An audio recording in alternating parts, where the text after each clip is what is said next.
Assalamualaikum warahmatullahi wabarakatuh. Bertemu kembali pada video pembelajaran yang ketiga tentang tekanan zat dalam kehidupan sehari-hari.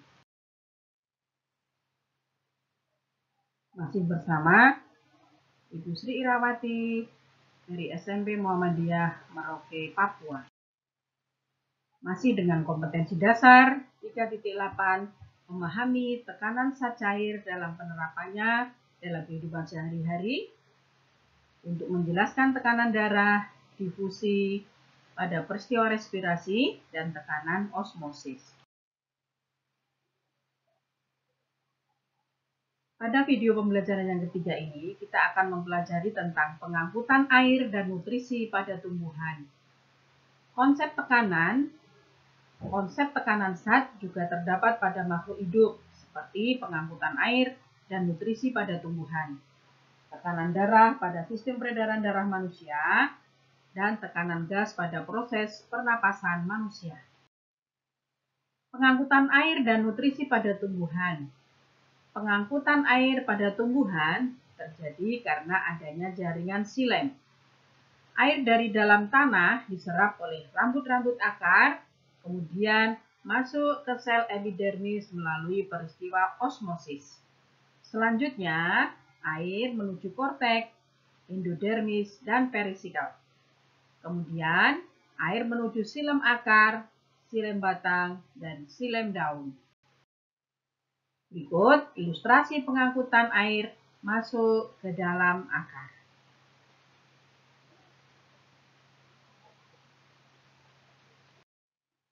Air dapat diangkut naik ke daun dan diedarkan ke seluruh tubuh tumbuhan karena adanya daya kapilaritas batang yang dipengaruhi oleh daya kohesi dan adesi. Kohesi adalah kecenderungan molekul untuk berikatan dengan molekul lain yang sejenis.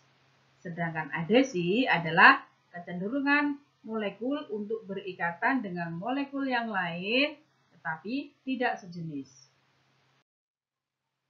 Air dimanfaatkan dalam proses fotosintesis. Di dalam daun, air mengalami penguapan atau transpirasi. Penggunaan air oleh daun akan menyebabkan terjadinya tarikan terhadap air di dalam xilem sehingga air akan dapat naik ke daun. Berikut ilustrasi pengangkutan air dari akar menuju daun.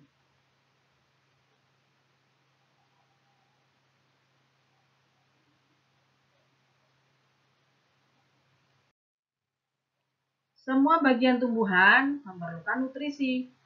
Nutrisi tumbuhan berupa gula dan asam amino hasil fotosintesis diedarkan oleh jaringan floem.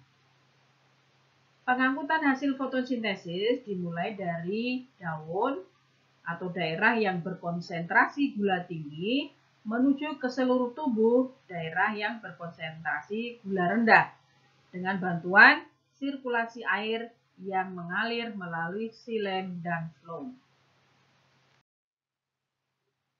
Berikut adalah ilustrasi pengangkutan hasil fotosintesis dari daun ke seluruh tubuh tumbuhan.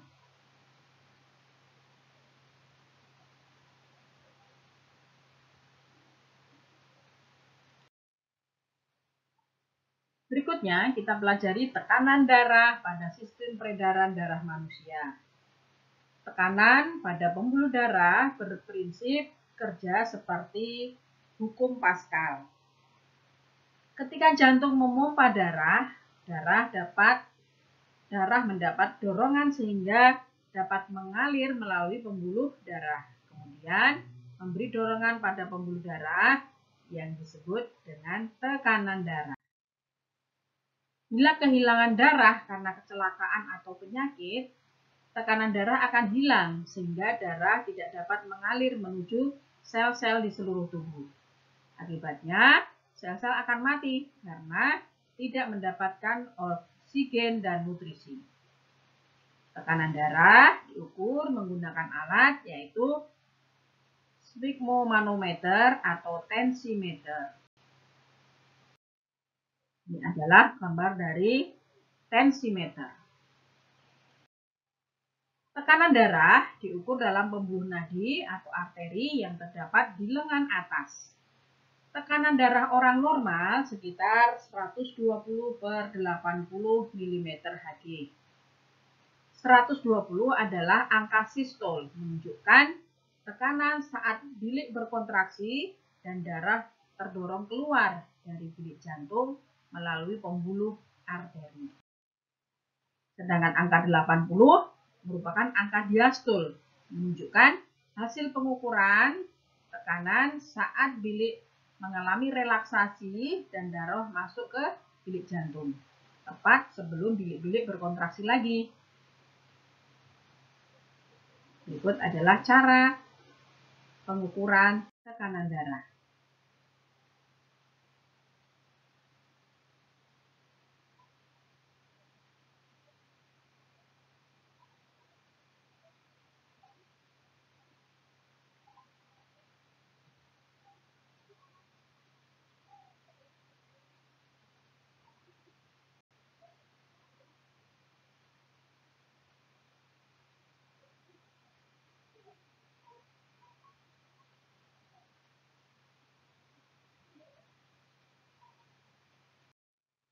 Berdasarkan hukum Pascal, tekanan yang diberikan pada zat cair dalam ruang tertutup akan diteruskan ke segala arah dengan sama besar. Begitu pula tekanan darah pada aorta sama dengan tekanan pada arteri atau pembuluh nadi pada lengan atas. Berikutnya kita pelajari tentang tekanan gas pada proses pernapasan manusia.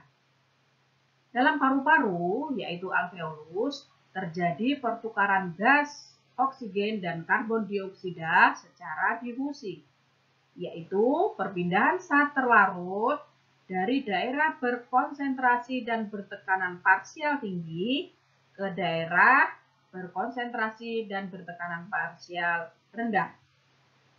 Setiap menit, paru-paru menyerap sekitar 250 ml oksigen dan mengeluarkan sekitar 200 ml karbon dioksida. Ketika darah memasuki kapiler alveoli, CO2 dalam darah berdifusi menuju alveoli dan oksigen dalam alveoli berdifusi ke dalam darah. Akibatnya, parsial oksigen dalam darah naik, banyak mengandung oksigen, dan parsial CO2 turun, sedikit mengandung CO2. Selanjutnya, darah menuju jantung, kemudian dipompa ke seluruh tubuh. Ini kita sudah pelajari pada materi peredaran darah pada modul sebelumnya. Ketika darah di jaringan tubuh, oksigen dalam berdifusi menuju jaringan tubuh. Kandungan karbon dioksida dalam jaringan lebih besar dari kandungan jaringan dalam darah, sehingga CO2 dalam jaringan berdifusi ke dalam darah. Setelah melepas oksigen dan karbon dioksida dari jaringan, darah kembali ke jantung dan dipompa lagi ke paru-paru. Ini adalah proses difusi gas pada pernapasan dan peredaran darah.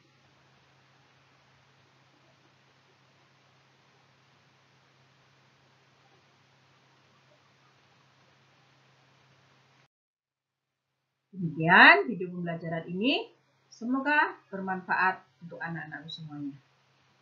Terima kasih. Wassalamualaikum warahmatullahi wabarakatuh.